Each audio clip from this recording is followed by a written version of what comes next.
This week in Arsenal, Donald Trump almost gets assassinated, but oh wait, we're not focused about that type of Arsenal. Oh my Uh, God. Thomas Setford is set to sign for Arsenal. The Califury signing seems to be only a matter of time. Smith Rowe, Saka and Rice are set to play the final for England in the Euros. But our topic for today is going to be on player sales in light of Sambi Lokonga, Nuno Tavares' loan. So let's get into it. Maybe we'll have a good surprise for you.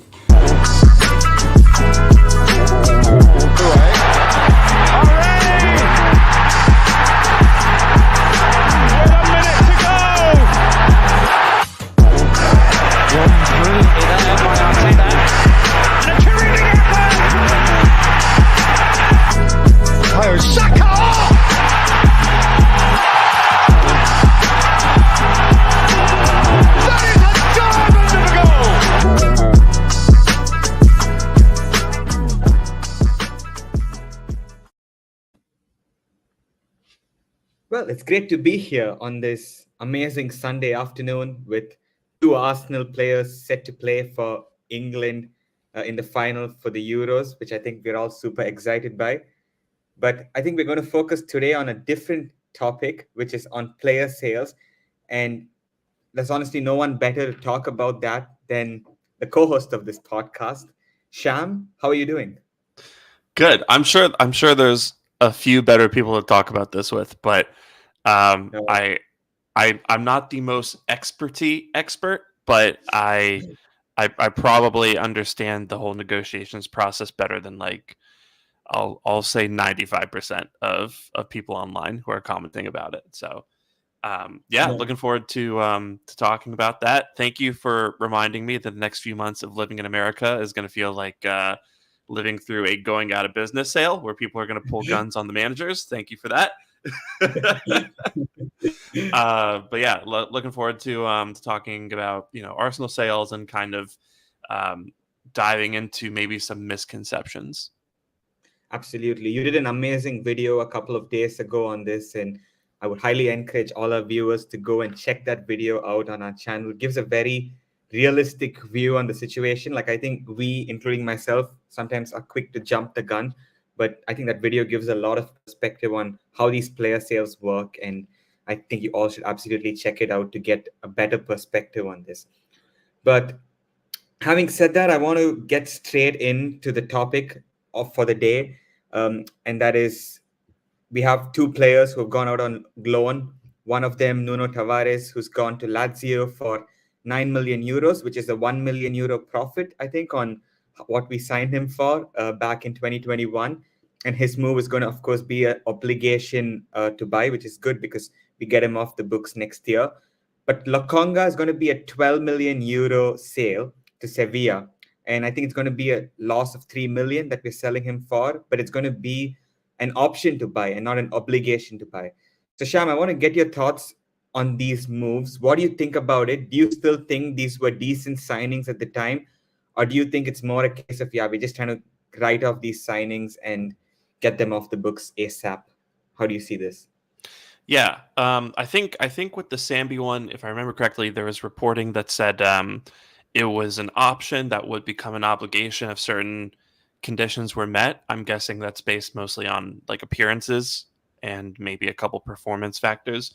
I think it's important to remember because a lot of people are getting really upset with how these sales went down, and I was in an argument with someone who's referencing how much Chelsea have sold Mount and Havertz and Kovacic for recently, and it's entirely different situations. Tavares and Sambi are two guys that we took a pretty low risk splash on. We threw I think the two of them were worth maybe 25-30 million euros together combined.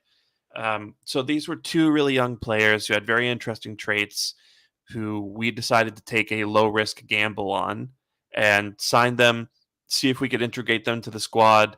And if they didn't work out, they didn't work out. It's not it's not like spending 100 million on someone and they're an automatic flop. I think it's just one of those things where you took a shot on a player who might have a good trajectory, might not. I think there are a couple things that we did not great with their development. Maybe we could have signed them and loaned them out immediately instead of throwing them into the deep end. But yeah, I think that's the first thing that people need to remember is that these are not superstars. These were just prospects when we signed them, and they're prospects that didn't pan out because the level of the team increased so quickly.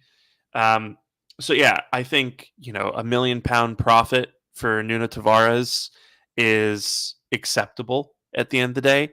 I think getting Sambi off the books is fine because again, look at how their loans went. They're kind of bouncing around. Tavares most recently was at Nottingham Forest. Did we see much of him? Not really.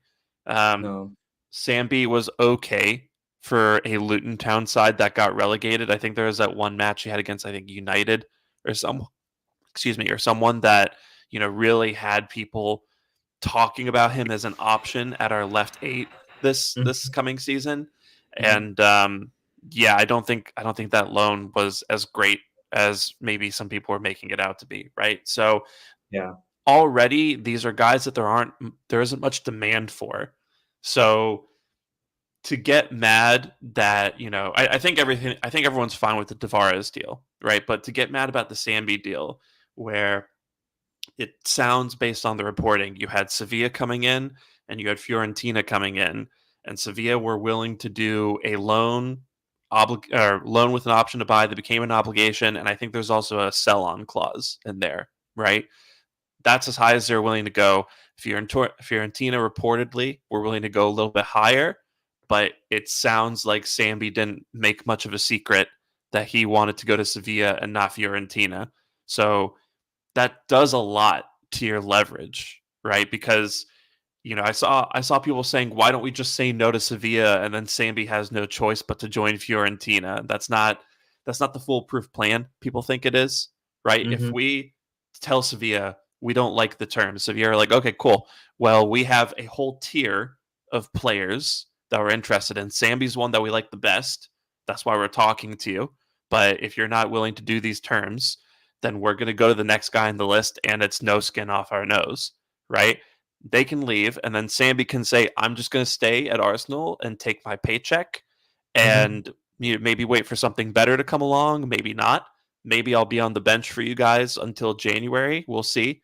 But I'd rather stay at Arsenal and live the comfortable life in London and just training with the guys than go to a team that I don't want to go play for. And then, what have you achieved? You're still paying this guy's salary even. And that's kind of at least the baseline with loans, is that you're not paying their salary anymore. So I don't think these are resounding successes or anything, but I think moving them the way that we have deserves a little bit of credit and definitely doesn't deserve kind of the wave of outrage that we've seen.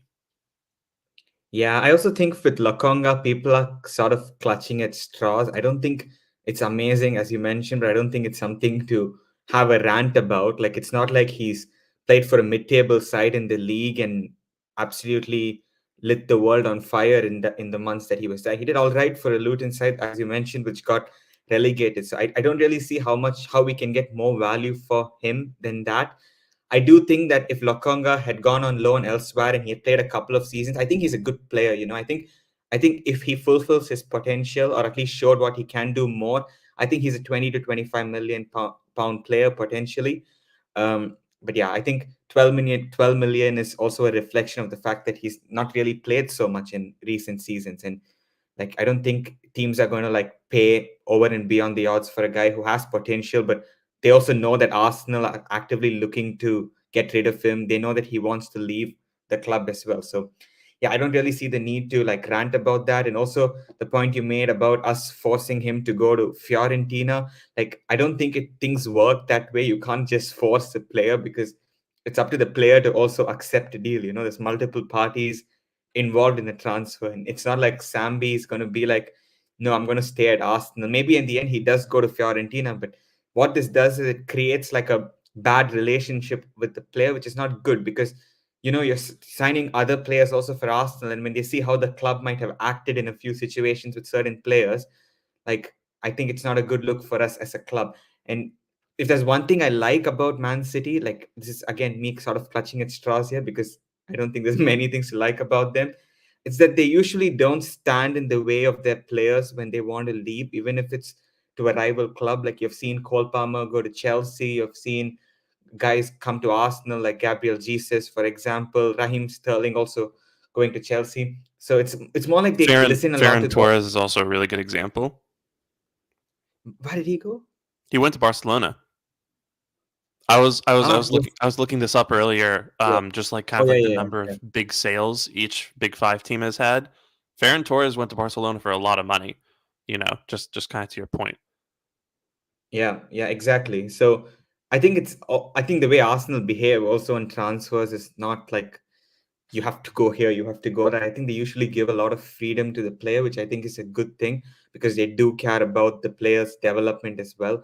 Like, I think last season when Lokonga went to Luton as well, it was again, I think, a decision that came from the player, and the club didn't stand in his way. So I think they usually let the players decide where they want to go to. Of course, you can't have a terrible deal. Like, it's not like we're accepting a 5 million offer or something. We still got reasonable value. But yeah, I think my only slight annoyance with that transfer was that it was like an option to buy and not an obligation to buy, the Lokonga one. And for me, it would have been good if it was an obligation to buy, so that we had some guarantee. And maybe if it did drag on for a few more weeks, Sevilla might have eventually said yes. But again, it's also in the interest of the player to go and play the preseason with them. And I think Arteta and also the club are at a stage now where they really want to just trim down the excess baggage within the squad and go into the season with the players that they're really planning with. Because in a preseason, you don't want to give chance to players who are going to leave. You rather give it to guys that are already there. But if those guys are part of the squad, you're sort of obliged to give them chances. Like, we saw this with Pepe in the season that he left, which was 2022. He was still playing a bit in preseason, so I'd rather give those minutes to, I don't know, kids maybe from the academy or someone else. So I think that's also part of the planning from the club. So you Oh, want to say something? yeah, I wanted to add. I just think I think people don't really understand what situations lead to big sales, because I feel like people are comparing the sales of Chelsea starters to the sale of this guy who was so far down our bench that we loaned him out because he was unnecessary, right? And those are Hmm. two very different situations. Especially for big clubs, the only times you get big sales are if you are selling a starter to another club, or even just a player that you don't really want to let go of, right? Look at our recent big sales. It was Iwobi to Everton. Yeah. People were kind of upset about that. Hmm. Willock to Newcastle. We weren't sure. There's still people to this day who said that they wish we kept Willock, right? Yeah. Balogun to Monaco, right? And this is in the summer that people were saying that we should sell Nketiah and keep Balogun, And right? Oxlade Chamberlain before that also, like, for Yeah, 40 million. and I think he just kind of become an established player, right? In like that first 11, plus a Hmm. couple. So, yeah, so those are the kinds of sales that actually make money, because those are players that you don't really want to get rid of, and that's the same for any team.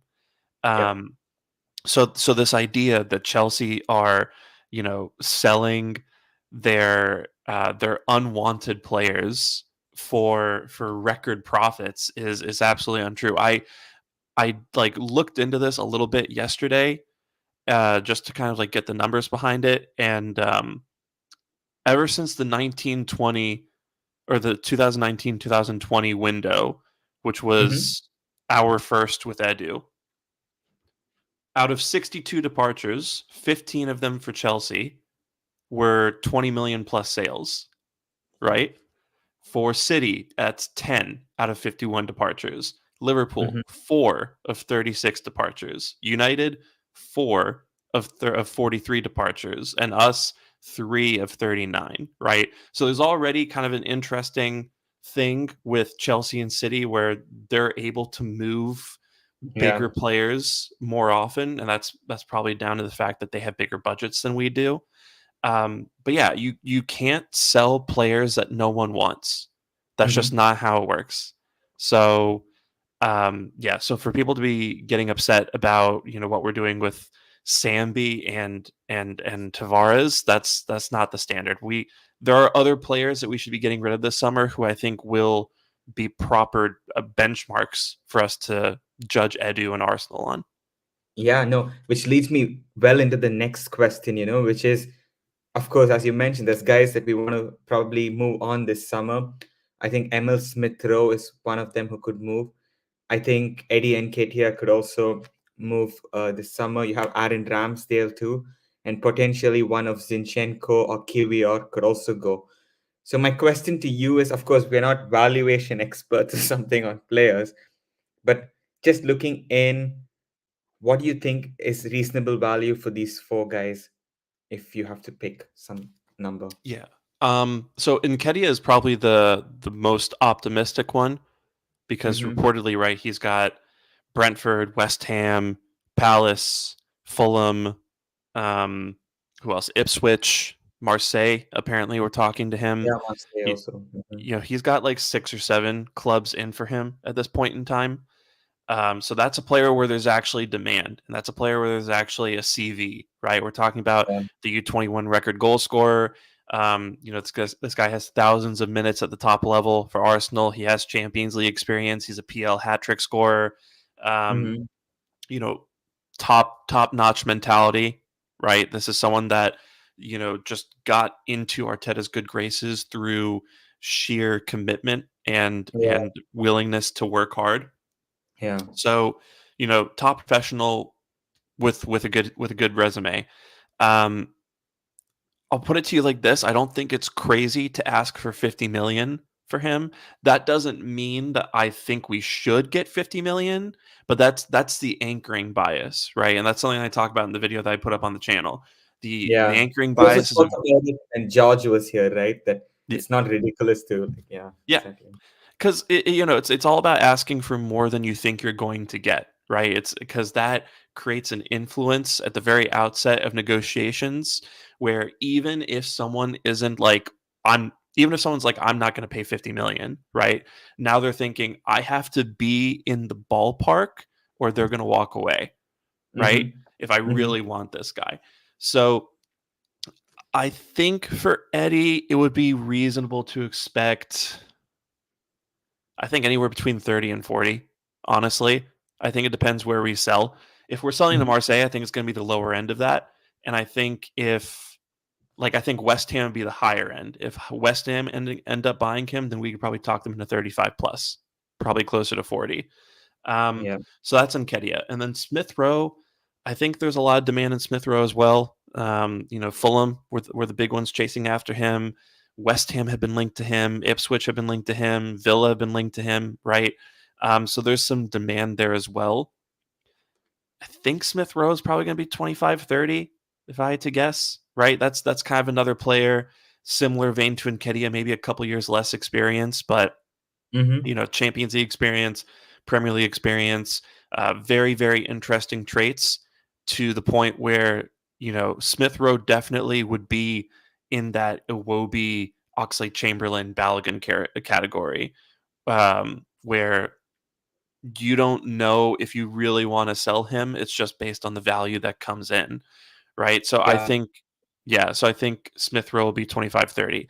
Nelson, I don't know about Nelson. I think Nelson would be a little lower. Someone here just said Nelson could be sold for 25 to 30. I don't know about Nelson, just because while you have, Nketiah played a lot of minutes, Smith Rowe has kind of the excuse of recovering from injury and Arteta backing him publicly. Nelson played 700 minutes last season for no reason. Just The one guy was start fit. also. Just one league start against Yeah, Luton. and that was his first since 2020 as well. Against So, Liverpool when we beat them 2-1, right? yeah, so two league starts in 4 years is not not good if you're trying to sell the guy. So I think Nelson will be like 15 and 20. I mean, I know there's also a bunch of teams in for I him think as that's well. also high. I think that's also quite high. Like I think Yeah. in terms of his value, he is 25 probably because I really rate him. But I feel like because of his, as you mentioned, lack of experience, it's so hard. Like that Bournemouth moment is like his claim to fame, basically. Yeah. That's the thing. The Bournemouth goal. I mean, that might be like the biggest moment of his career, to be quite honest. So, if because he's been linked to some teams too, Brighton, Ipswich, and Brighton apparently are about to sell Adingra to Marseille. So Brighton, Ipswich, I think West Ham have also been interested in him. If there is a bidding war created for Nelson, then maybe you can get him to the 20 million mark. But I do think you're right, where we're probably looking at, I would say 12 to 15, right? Mhm. I think that sounds about right. So there's those guys. Zinchenko and Kivior is in. I think Zinchenko, if we sell him, it's going to be for a good offer, right? Because I think there was that link to Bayern for 35 million euros.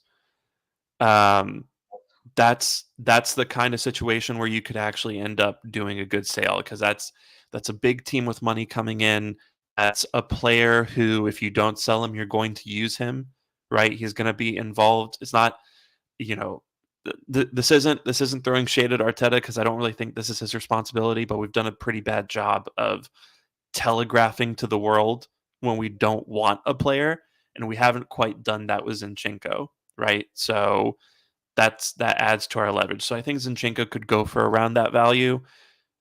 Kivior, maybe 15, 20, because there's demand for Kivior, right, from Italian clubs.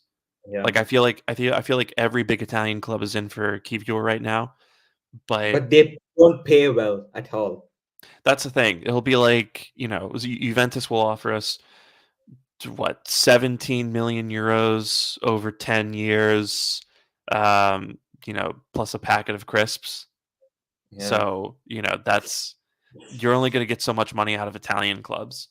So we'll see. And then Ramsdale's the one I'm worried about, because there have been a couple reports now over the summer kind of indicating that we'd have to settle for a loan if we want to move Ramsdale on. That's insane. Wow. Yeah. So, I mean, honestly, I'd rather take like 15, 20 than sell Ramsdale or than loan out Ramsdale.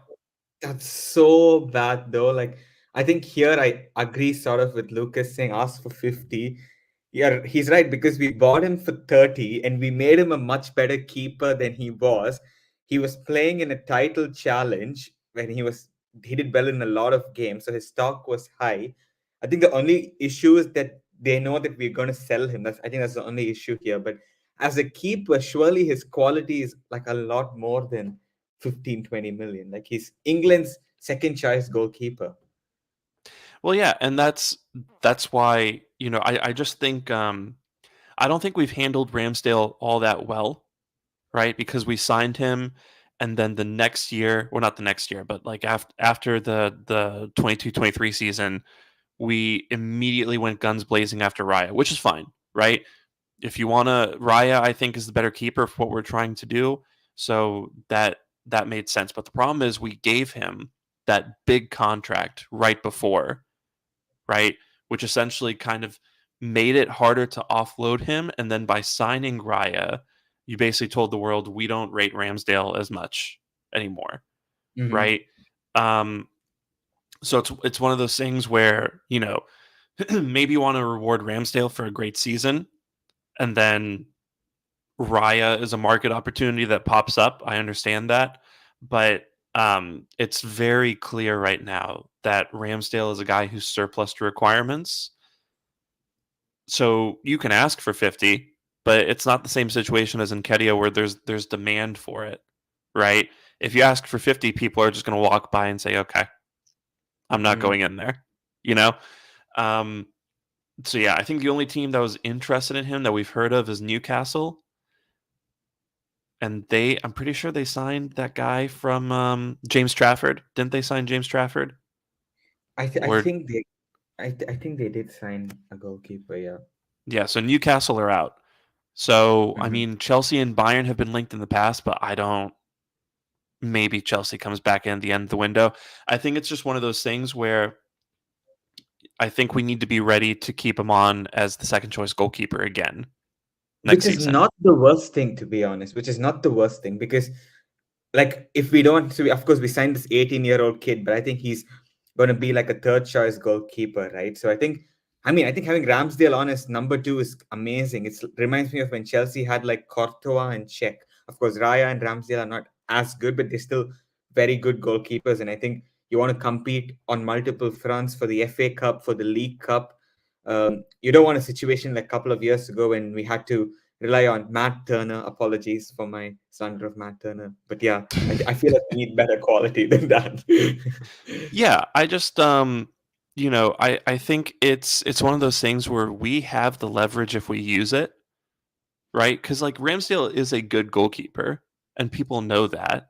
But if we're out here trying to sign three goalkeepers and we're trying to offload Ramsdale now, I think it's just one of those things where you just have to wait for people to need a goalkeeper, right? Hmm. And that happens less frequently than other positions for obvious reasons. So, yeah, I think it's just one of those things where we have to be prepared to keep him on for another season, which isn't the worst thing in the world. I think Ramsdale is a very capable backup keeper. Maybe it turns into a situation where he starts making noise publicly about wanting to leave and then we have to move. But, until that happens, I I'm not taking the first offer I get, especially if that offer is going to be a loan. Yeah. Yeah, no, for sure, 100%. But I think no matter which way you look at it, we should be making, if you also include the future money that we get from Lokonga and Nuno, I think we can be looking realistically at like a sale window where we get over 100 million, right? Like that's pretty realistic, I think, don't you? Yeah, for sure. I mean, if with all with all the outgoings that we'd expect, I don't know how we don't. We'd have to do a pretty bad job to not crack 100 million in sales this summer. So, Mhm. yeah, I think that's a safe expectation. Yeah, so it's something that I guess we revisit at the end of the window, right?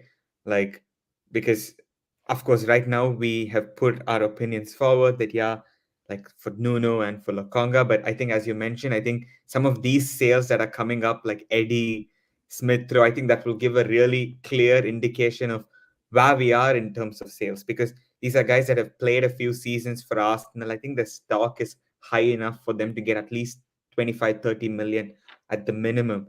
And I think anything less than that would be very disappointing, to be honest. So let's see how that goes. But this leads me to my next one, which is who is ultimately responsible for these sales? Because look, I don't pretend to be an expert on the business of football. Of course, every club has its own structure. Arsenal obviously have this model where there's the technical director. You also have like Richard Garlick who helps in like negotiating for contracts and stuff. But who do you think the ultimate blame or credit should go to? Like who, if there is one person, or do you think it's just collective? I think this is definitely one of those things that I'm not the biggest expert in, but excuse me. I think Edu definitely is the face of it, right? Hmm. This is under his purview. I think Richard Garlick also helps with the negotiations. Maybe what's his name? Tim Lewis. I think Tim Lewis at least has a supervisory role in this. If Yeah, like he's not, oversight. Yeah. yeah. So I think it really rests with those guys and the scouting. I do think Arteta plays a small role in it to the extent that he can basically tell the club, no, I want to keep this player, right? And he's Mhm. done that in the past. We were about to sell Maitland Niles for 20 million to Wolves not so long ago, and Mhm. and Arteta didn't want to do that.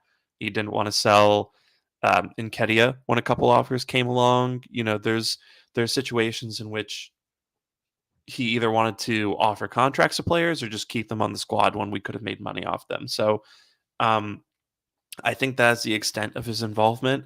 but I think it is mostly on, Edu and his team, um, which, is kind of the burden that you take on in that kind of role. But also, I do think it's important to remember that there's, again, a lot of things that are not in the control of a negotiations team when you're trying to do these kinds of deals, right? Um, you can't control what the demand is, not Yeah. really, anyway, right? You can do some things like um, kind of try to influence Arteta into you know playing more players, but that's not again, that's not Arteta's responsibility to play Yeah. guys into value. You can try to loan people out more efficiently. I mean, I think we actually do okay on first team sales. I think our main problem when it comes to sales is what we do with our academy talents, right? Mhm. Because I think that's where a lot of the value is. But if you are in our position where you are an elite team, you're competing for the highest honors, you're really not going to turn a profit on players, again, unless you are selling guys that you don't want to sell. And Yeah. so that's anything from selling Zinchenko to selling Saliba to Real Madrid for 150 million, right? Those are sales that are going to make you money, but you're not going to turn a profit on your backup goalkeeper or your fourth string left eight or stuff like that, right? So Yeah. that's just kind of the position we're in, and I think I think it's about kind of redefining what value means for buying and selling players. Because I think people don't take into account what you achieve with those players as being part of the value. Like Mhm. with Trossard, we signed Trossard, I think, for 25 million. Mhm. Um, so if we sold him for 15 this summer, Mhm. that's a loss of 10 million based on the incoming and outcoming. But in that time, we've finished second in the Premier League twice. We've Yeah. reached the quarterfinals of the Champions League. The And he stature. played a big role in that also. Yeah, and that's the thing. I think people forget that it's not the way I try to think about it. It's not just the ins and outs. The buying and selling of players, right? I think it's also about the investment that you make in those players and the Mhm. return on investment in terms of prize money and achievements, and increase in stature that leads to sponsorship and ad revenue outside of that based on the performance of the team, right? Mhm. So I try to view this in terms of like a holistic spending money to make money as, big picture kind of Yeah. thing. And I think that's closer to how the club views it as opposed to, did we make a profit on a 30-year-old winger, or did we make a profit on a 24-year-old center midfielder who just isn't that good. So No, that I think that's a very interesting way of looking at it. And obviously, I think another thing that influences value, which is sort of related to what you said, is I think the timing in which you sell the players. So I think in the past we've had some issues where sometimes when a player is there and his stock is high, we don't get rid of him. I think Lacazette was an example where yeah, we should probably gotten rid of him um, after Emery's first season. I could see some signs of decline. Like he was very good at parts of that season, but I thought that would be a very good time to shift him out because we already had Aubameyang and just be smart and reinvest those funds in some other position. yeah, But instead, we just kept him on. And I can also think of Maitland Niles, obviously in 2020, I think after the FA Cup win, he obviously our spirits were high. He played a huge role in the semi-final and final at wing back, and we thought maybe he could be in our plan. So we end up keeping him and reject that 20 million bid that we get, which was the right time to sell him.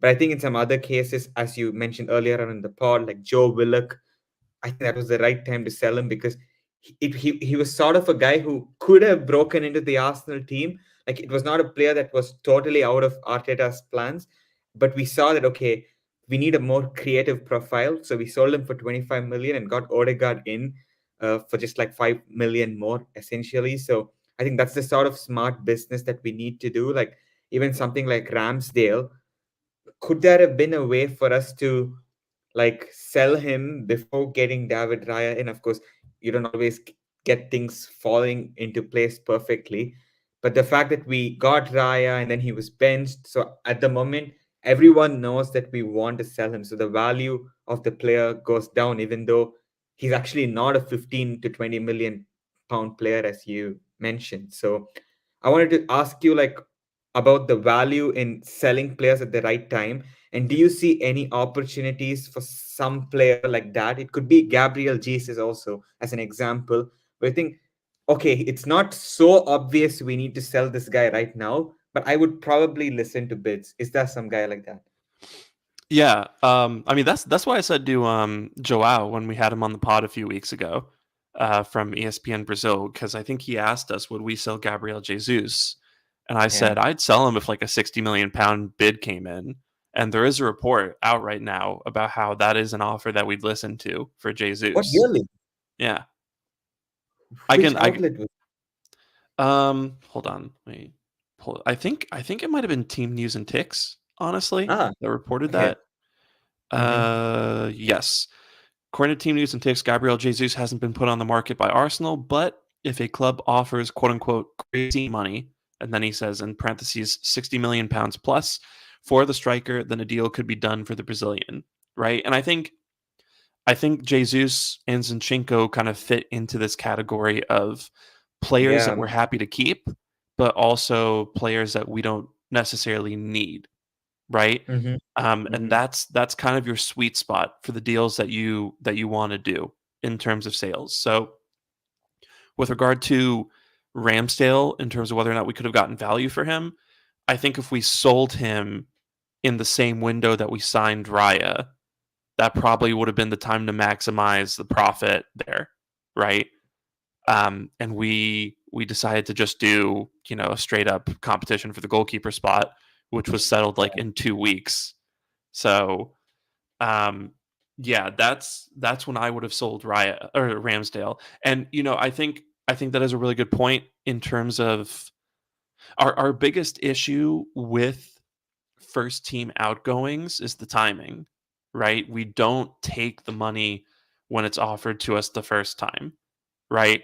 And again, Maitland Niles and Guendouzi Nketiah also, and actually, to some extent. Guendouzi, Lacazette, because I remember that summer there were people interested in Lacazette, and we turned them down when we could have sold Lacazette and signed Tammy Abraham that summer, and I think that would have made us a better team at the time.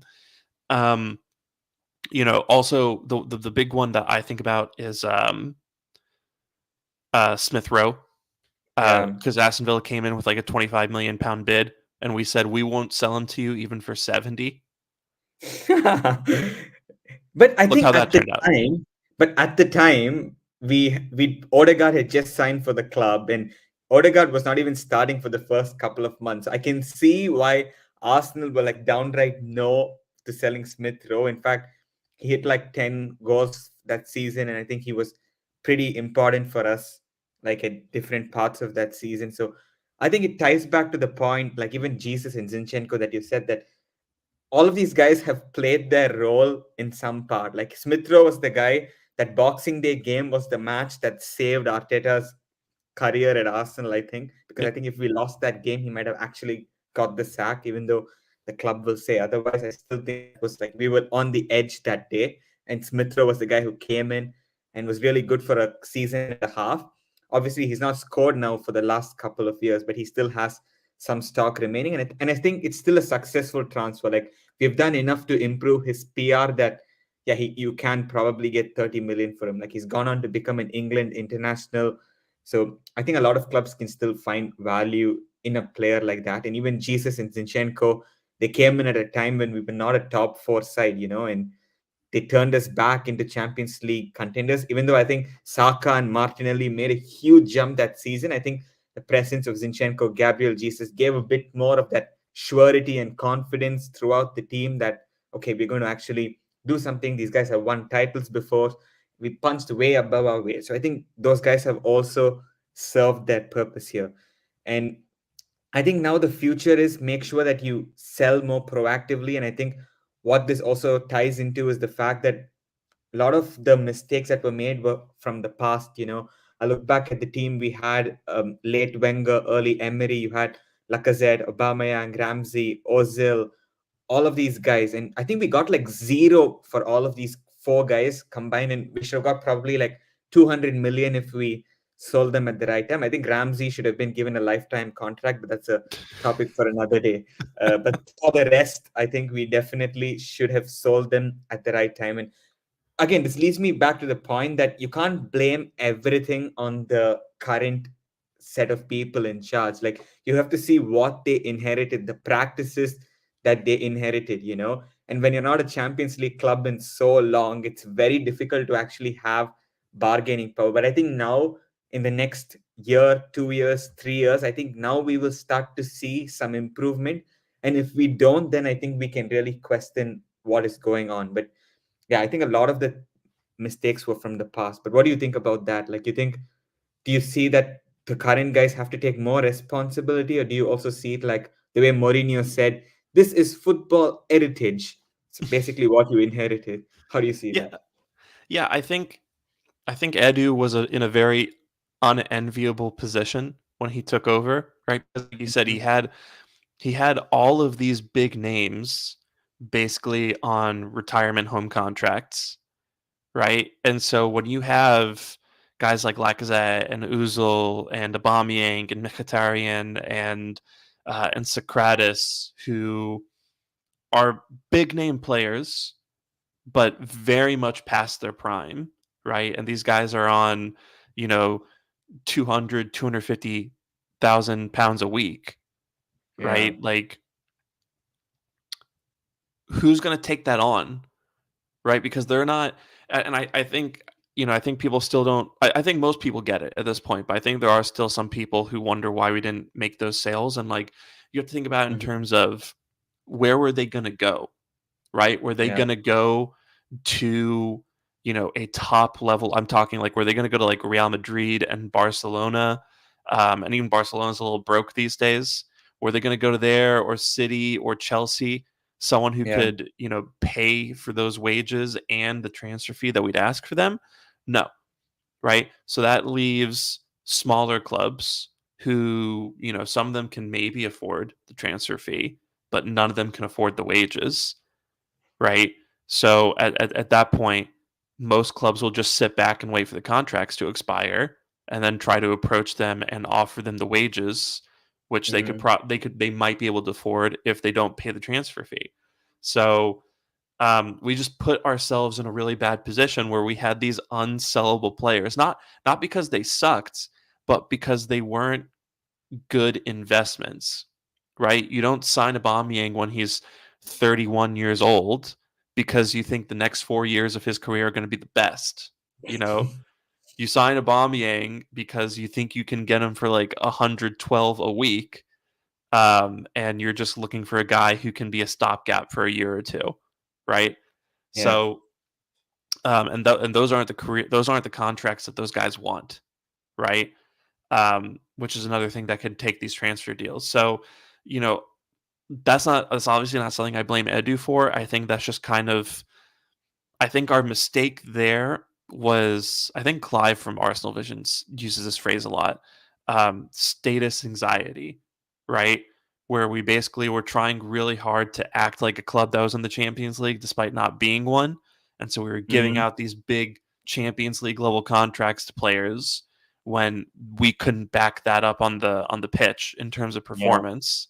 So Yeah. I think that was a mistake there. But you know, I think I actually have a lot of respect for Edu for kind of biting the bullet and just saying we're going to terminate these contracts. We're Yeah. gonna end this now rather than wait for it to end 2 or 3 years from now and set everything back financially. No, and also mad respect to whoever at the club took the decision to hit the reset button, because I think that was something which was needed. Like, as you mentioned, we were just signing guys like Willian and Pablo Mari and guys like these were just like pretty old and like just short term deals. Cedrics, these were type of signings that we were doing at one point.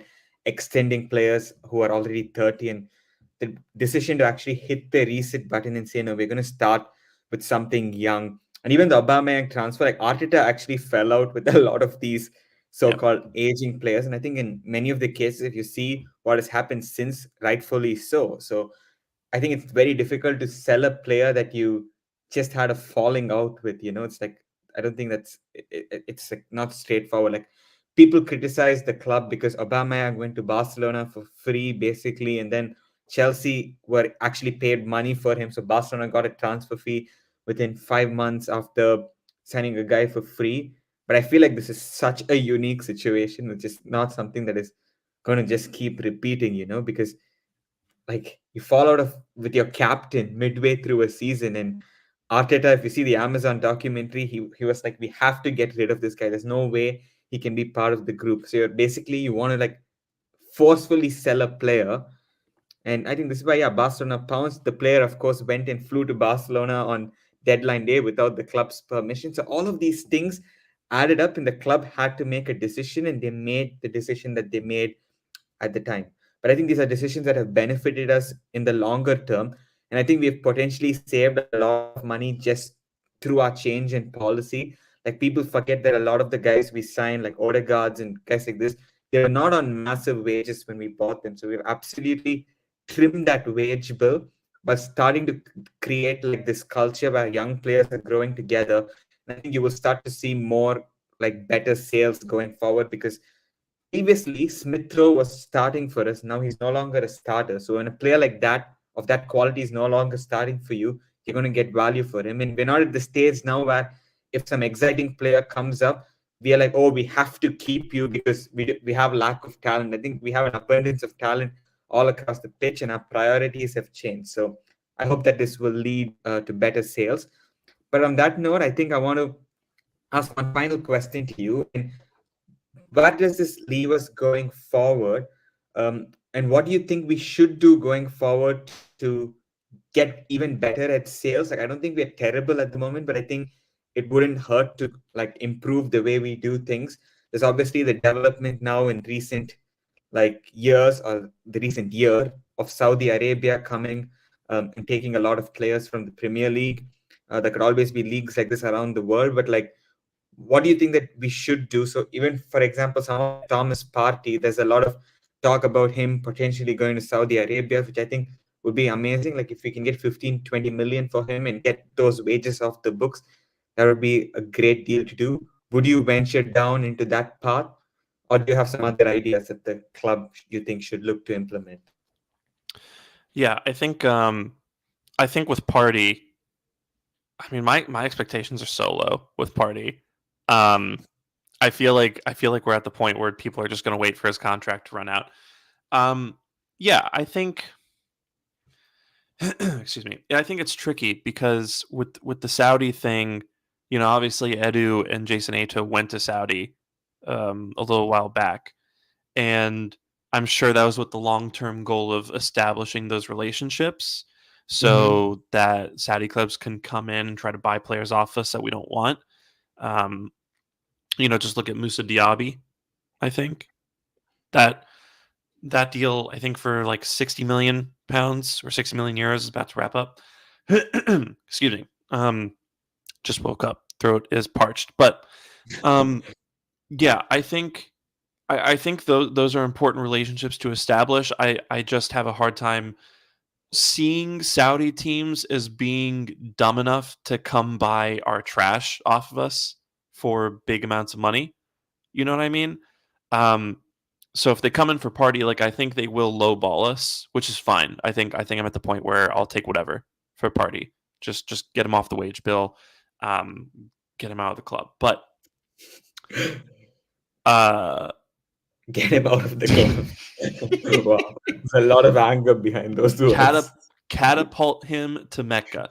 Anyway, I think the important thing to remember and like the ways that we can get better is, first of all, when you get offered money for a player who's not Saka, Saliba, Odegaard, Rice, guys like that, right? Take it. if it's a good offer, take it, or at least see if you can talk them up a little bit. But come to the table. I think too often in the past we have gotten these offers and be like, no, well, we love Maitland-Niles. We're not going to take money for him. No, we love Smith Rowe. We're not going to take money for him. We love Nketiah. We're not going to take, I think even if we make this Calafiori signing happen, I think we're at the point where we could take money for Gabriel. I think it'd have to be a big, big offer. I'm not selling him for peanuts here, but that's a player who I think Saudi will come in for. That's because I think last season there were rumors of his agent trying to hook up a move to one of the Saudi clubs and Arteta not being too happy about that. I think this coming or in this window, I think we can expect that again.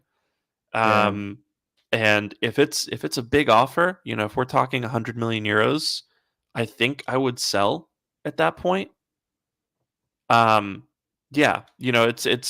It's just about being willing to take the money in those situations where you're not 100% sure you should, right? And I think people are really scared of selling players and then them turning out to be amazing. How often has that happened, really? You know what I mean? Like, Balogun hasn't lit the world on fire at Monaco. Great goal in the Copa America, though. But, he hasn't been amazing for Monaco. Willock is kind of like a rotation piece at Newcastle at this point. Iwobi has been sold to Fulham, right? And he's done pretty well there, but that's kind of where he is now. Oxlade-Chamberlain.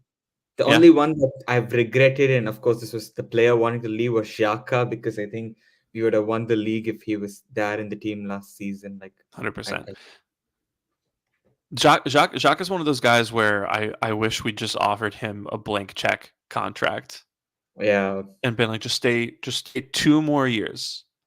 And then we'll talk. Jacques is one of those players who I would have been happy to let go for free at the end of his contract if we kept him for a couple more years and won something. Yeah, at 33, it's a different story, right? Like at 33, 34, it's like, yeah, that's cool. But I think the issue for us was we were selling a lot of players for free at one point, as Joe makes the point here that we buy talent, but the shelf life of them drops because, we shelf them after 1 or 2 bad performances, and then obviously their value drops. And I think this is something for us to think about a bit, because the squad management at times last season, I think, could have been better.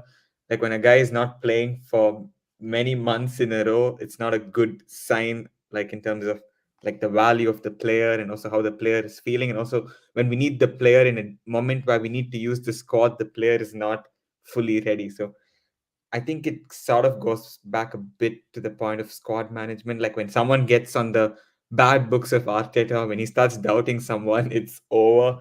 But I feel like the process can be sometimes a little more gradual and subtle and not so obvious for the world to see. Yeah, I think the way to fix that is just to make the squad a little smaller, right? Yeah. Go from 25, 26 to maybe 19, 20. Mm-hmm. And then fill in those gaps with maybe academy talent. I think now's a good time to do that. Yeah. Because you have Ethan Winery coming through the ranks. Sorry about the siren in the background. Yeah, I think it's about making the squad smaller and making sure that everybody in that team on that roster is someone that Arteta trusts. So this past season we had guys like Cedric and El Neni, and Nelson. Clearly Nelson's someone that just Arteta wanted to make up the numbers and didn't really trust. Mm-hmm. So guys like that you have to get off the team and just make sure that everyone else who's remaining is someone that you are really comfortable using in a game when you need to. And I just think there's too many players like Smith Rowe and Nketiah and Nelson who have some value to them, but we very clearly do not view them as contributors at the highest level of the game. So that's what I would fix. I think we just need to kind of stop lying to ourselves about how we see players. If they're not impressing Arteta, then sell them. If they're not someone who Arteta is willing to put on the pitch at the Allianz Arena, we're 75th minute, we're down 2-1 or whatever, and he thinks they can contribute, get rid of that player, because that's someone who's more useful to us bringing in some money than they are sitting on the bench. No, 100%. And even the point that you made on like reducing the size of the squad is a very interesting one, I think, because obviously it's easier to manage a smaller squad. And as you mentioned, we have some guys coming up from the youth academy, and you can always keep them as options, like the way Man City did also, like in that game against Newcastle. This guy, I think his name's Oscar Bob. Comes in, he scores the winner.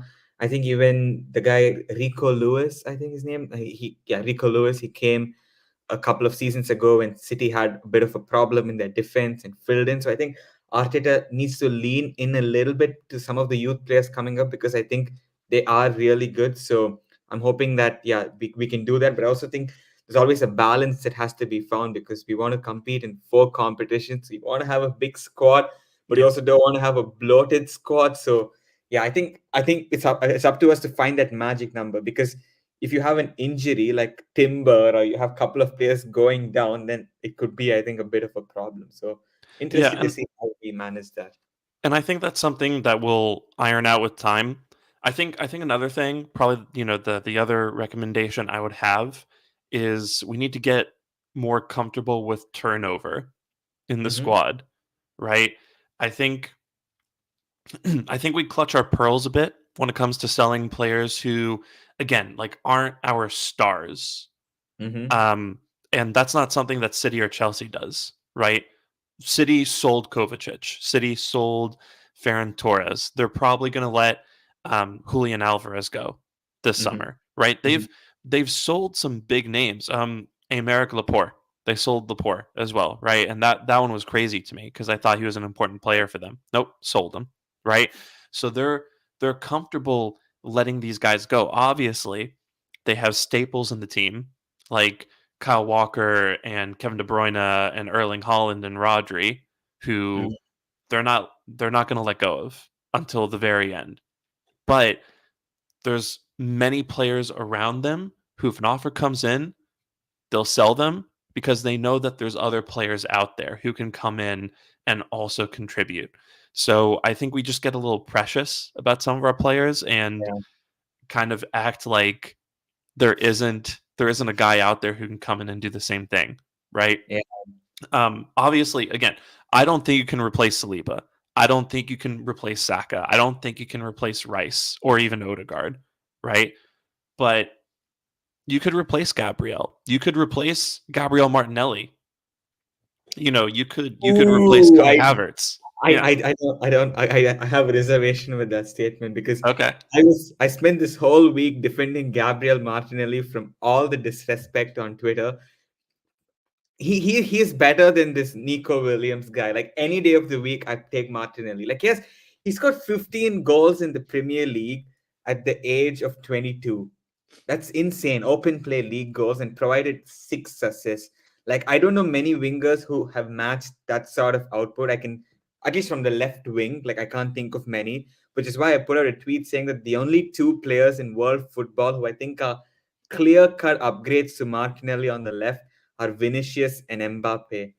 But yeah, I mean, of course, people see it the other way. When you're seeing it in a different way, you have Lucas here saying that Martinelli can be replaced. That's a fact.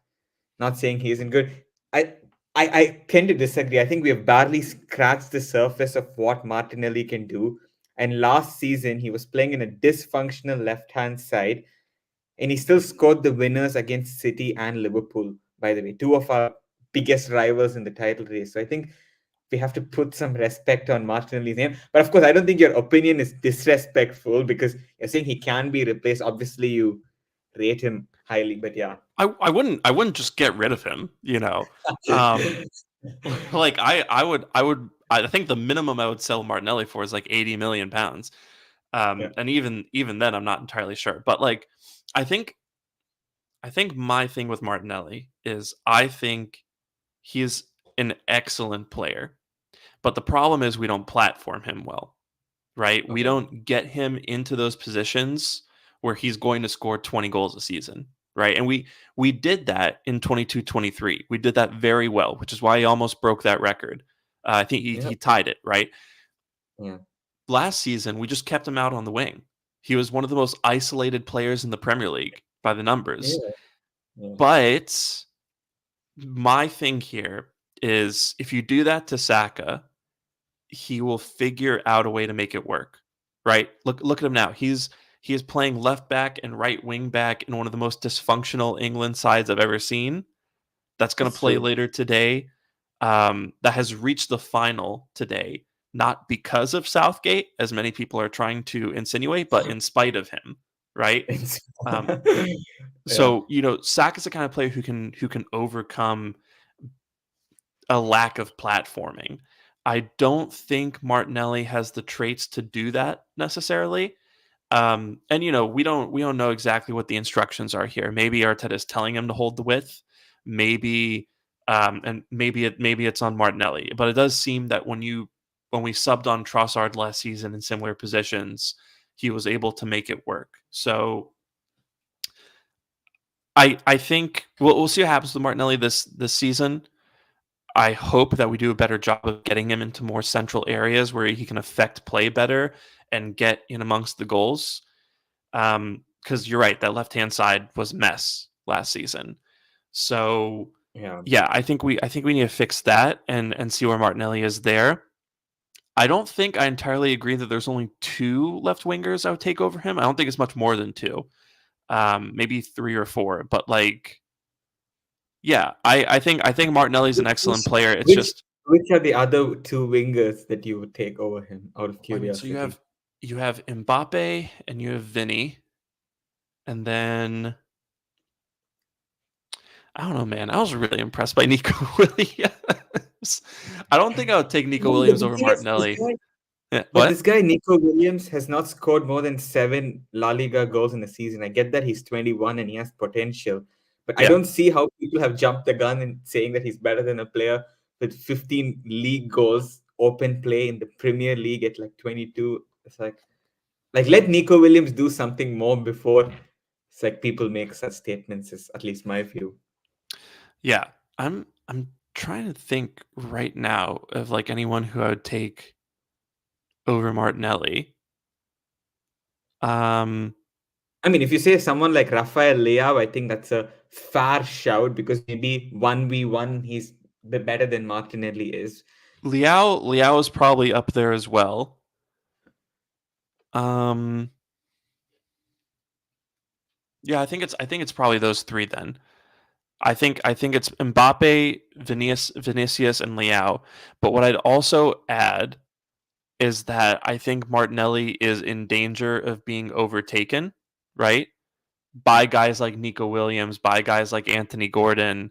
And I think No, please don't say Anthony Gordon. Martinelli's on a different galaxy. I said in danger of being overtaken, not overtaken.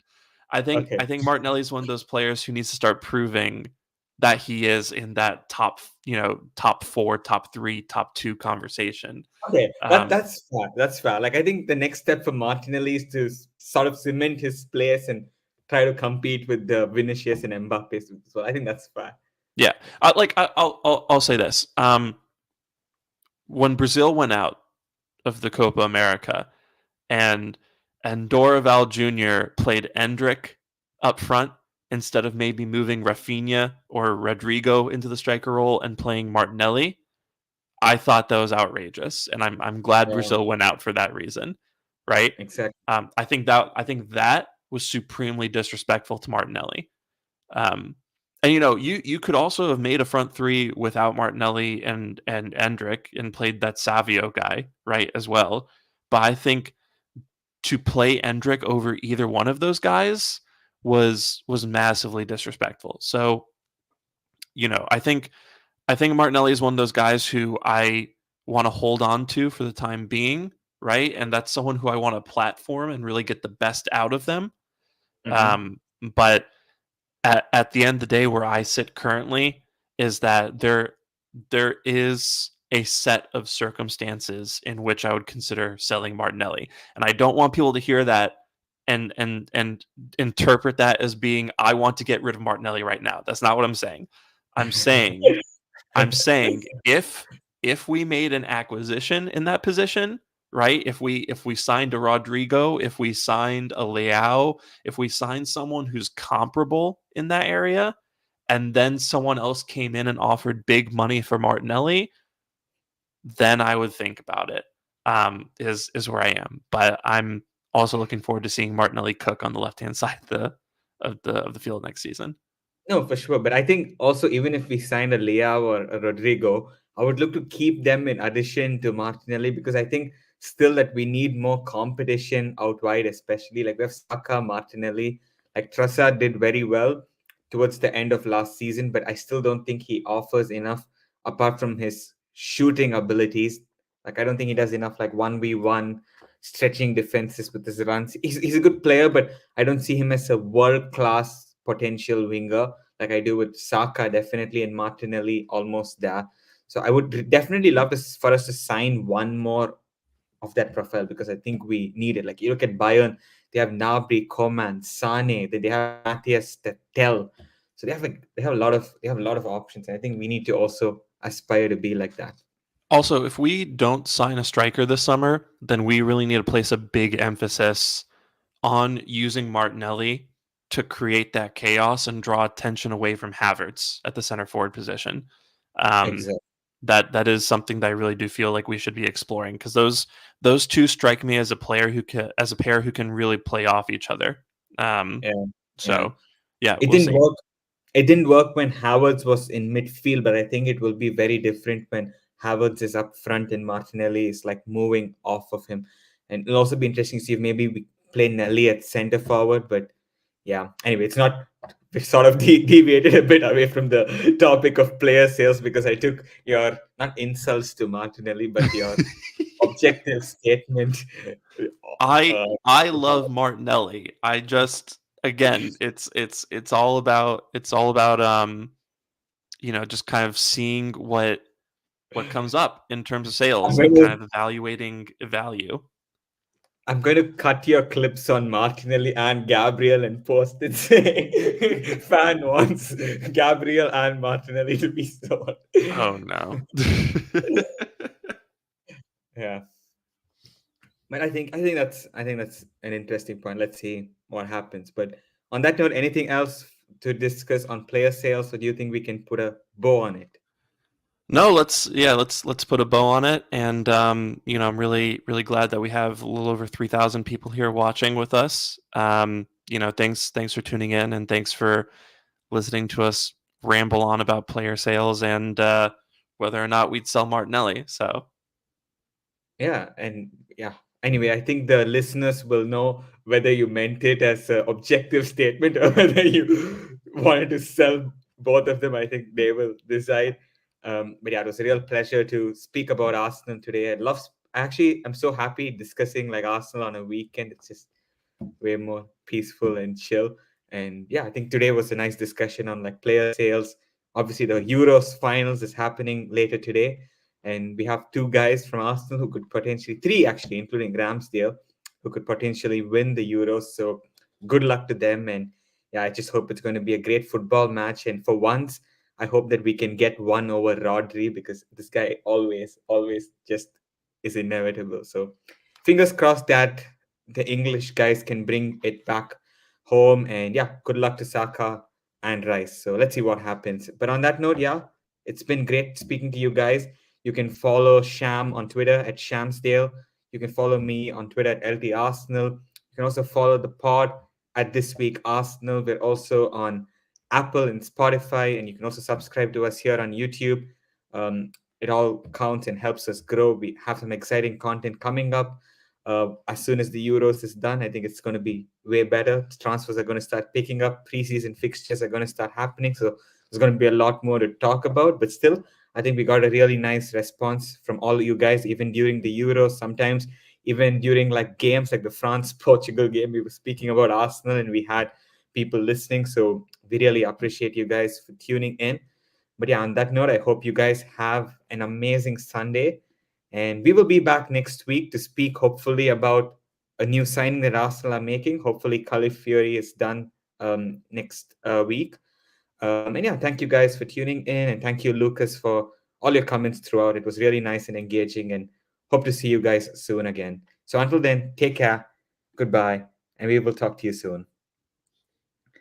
And this is where I need to play the exit, but I will play it now. Well, I clicked on it, but it's not playing. I don't know why. Oh, and I'll click on it. Maybe we'll have a good surprise for you.